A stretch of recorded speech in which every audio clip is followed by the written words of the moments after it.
முன்னாள் அமைச்சர் பொன்முடி மீதான சொத்து குவிப்பு வழக்கில் இன்னைக்கு ஜட்ஜ்மெண்ட் வந்திருக்குது. பொன்முடிக்கும் அவரோட மனைவிக்கும் 3 ஆண்டுகள் சிறை தண்டனை, 50 லட்சம் ரூபாய் அபராதம் அப்படின்னு அந்த தீர்ப்புல சொல்லி இருக்கிறாங்க. அது மட்டும் இல்லாம 3 வருஷம் ஜெயில் தண்டனைனாலும் உடனே அவங்க ஜெயிலுக்கு போக தேவையில்ல. 30 நாள் டைம் இருக்குது. 30 நாளுக்குள்ள இந்த தீர்ப்புக்கு எதிராக மேல்முறையீடு பண்ணி ஸ்டே வாங்குறதுனா வாங்கிக்கலாம் அப்படின்னு ஒரு ஆப்ஷனையும் கொடுத்துருக்காங்க. பொன்முடி தரப்புல சட்ட நடவடிக்கைகள் தொடரும், உச்சநீதிமன்றத்தில் மேல்முறையீடு செய்வோம் அப்படின்னு சொல்லியிருக்கிறாங்க. இதெல்லாம் உங்களுக்கே தெரிஞ்ச கதை தான், நீங்களும் பார்த்துருப்பீங்க. இந்த நியூஸ் வந்ததுல இருந்து அந்த பக்கம் தம்பிகள், சங்கிகள், ரத்தத்தின் ரத்தங்கள்னு அத்தனை பேரும் கொண்டாடி தீர்த்துக்கிட்டு இருக்கிறாங்க.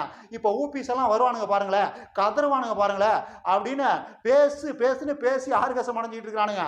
சரி, சின்ன பசங்க ஏதோ பேசி சந்தோஷமா இருந்துட்டு போறானுங்க, விடுங்க. நம்ம பேரை சொல்லி ஒரு 4 பேர் சந்தோஷமா இருக்கிறானுங்கன்னா இருந்துட்டு போட்டான், அதுல நமக்கு என்ன பிரச்சனை?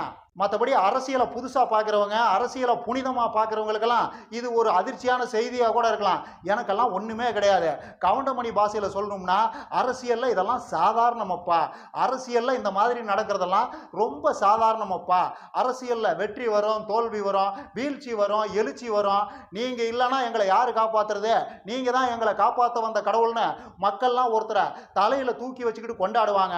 அடுத்த நாளே உன்னால எங்களுக்கு ஒரு பிரயோஜனம் இல்லை, எங்க குடியை கெடுத்ததே நீங்க தான் அப்படின்னு அந்த மக்களே அவங்களையே தூக்கி குப்பையில போடுவாங்க. அப்புறமா 3 நாள் கழிச்சு நல்ல மனுஷன் தான் போல, தேவையில்லாம குப்பையில தூக்கி எரிஞ்சிடுமோ அப்படின்னு அதே மக்களே ஃபீல் பண்ணுவாங்க. இந்த மாதிரி 1000 நடக்கும். அரசியல்னா இதெல்லாம் நடக்க தான் செய்யும். அது மட்டும் இல்லாம பிஜேபி புரூட்டல் மெஜாரிட்டியோட இருக்கிற இந்த சமயத்துல என்ன பண்ணியாவது எதை பண்ணியாவது இந்தியாவை 3வது தடவையா ஆண்டே தீரணுங்கிற வெறியோட பிஜேபியும் மோடியும் இருக்கிற இந்த சமயத்துல இதெல்லாம் நடக்கலன்னா தான் ஆச்சரியம்.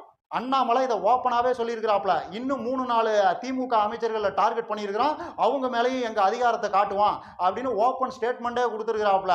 அதனால் இதில் எல்லாம் ஒரு ஆச்சரியமும் இல்லை. அது மட்டும் இல்லாமல் இது தமிழ்நாட்டில் திமுகவுக்கு மட்டும் நடக்கிற விஷயம் இல்லை. இந்தியா ஃபுல்லாக யாரெல்லாம் பிஜேபிக்கு எதிராக இருக்கிறாங்களோ அவங்க எல்லாருக்குமே இதுதான் நடக்குது. அதானிக்கு எதிராக பேசுனாங்கன்னு மகுவா மொய்த்ராங்கிற அந்த வெஸ்ட் பெங்கால் எம்பியவே டிஸ்மிஸ் பண்ணது, ராகுல் காந்தியோட எம்பி பதவியை காலி பண்ணது, அரவிந்த் கெஜ்ரிவாலுக்கு ஈடி ரைடு விட்டுருக்கிறதுன்னு ஆட்டத்தை பிஜேபி வேற லெவல்ல ஆடிக்கிட்டு இருக்குது. கூடயே இந்த மீடியாக்களும் சேர்ந்து கும்மி அடிச்சிட்டு இருக்குது.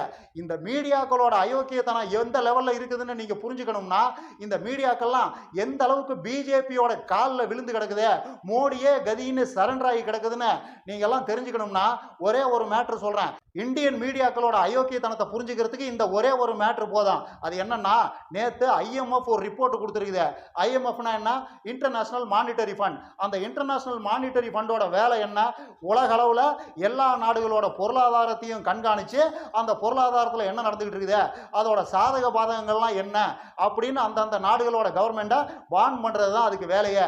அப்படிப்பட்ட IMF நேற்று ஒரு வார்னிங் கொடுத்துருக்குது. அந்த வார்னிங்கில் அவங்க என்ன சொல்கிறாங்கன்னா, இந்தியாவோட கடன் அளவுங்கிறது எல்லையை மீறி போய்கிட்டு இருக்குது. இப்படியே இந்தியாவோட கடன் அதிகரிச்சுக்கிட்டே போனால் அது இந்திய பொருளாதாரத்தில் பெரிய அளவுக்கு தாக்கத்தை உண்டு பண்ணும். ஸோ இந்திய அரசு இதை கவனத்தில் வச்சுக்கிட்டு செயல்படணும் அப்படிங்கிற மாதிரி ஒரு வார்னிங்கை கொடுத்துருக்குறாங்க. அதுக்கு இந்திய அரசு சார்பில் அப்படியெல்லாம் ஒன்றும் கிடையாது, எல்லாமே எங்கள் கட்டுப்பாட்டில் தான் இருக்குது, எதுவும் எல்லையை மீறி போகலை அப்படின்னு இவங்க பதில் சொல்லியிருக்கிறாங்க.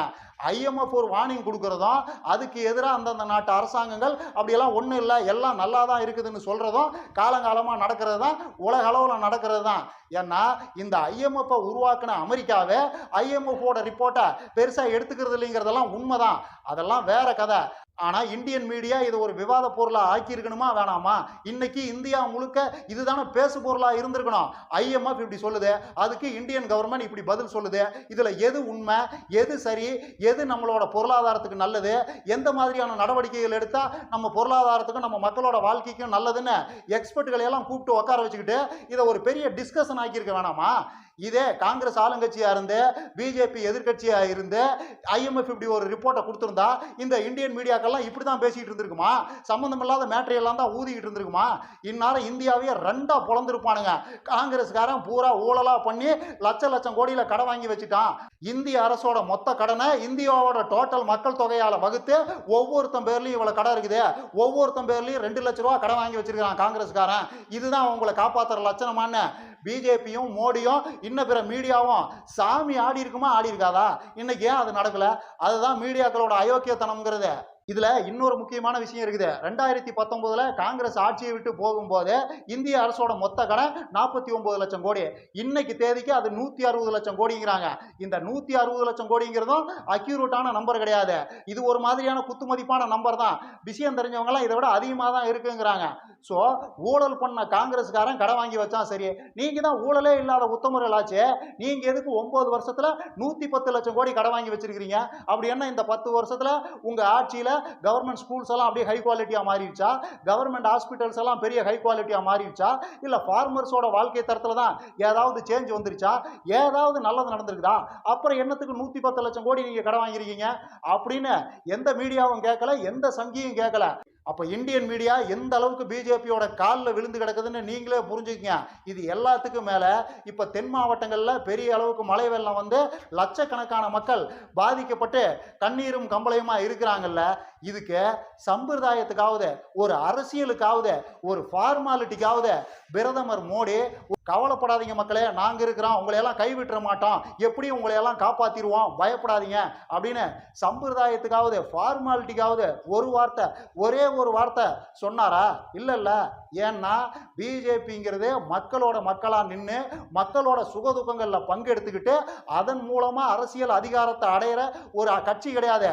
அதோட கணக்கே வேற. அவங்களுக்கு ராமர் இருக்காரு, பக்தி இருக்குது, மதம் இருக்குது, அதெல்லாம் அவங்கள காப்பாத்திருங்கிறது அவங்களோட அசைக்க முடியாத நம்பிக்கை. இப்போ வரைக்கும் அது உண்மையாகிட்டு தான் இருக்குது.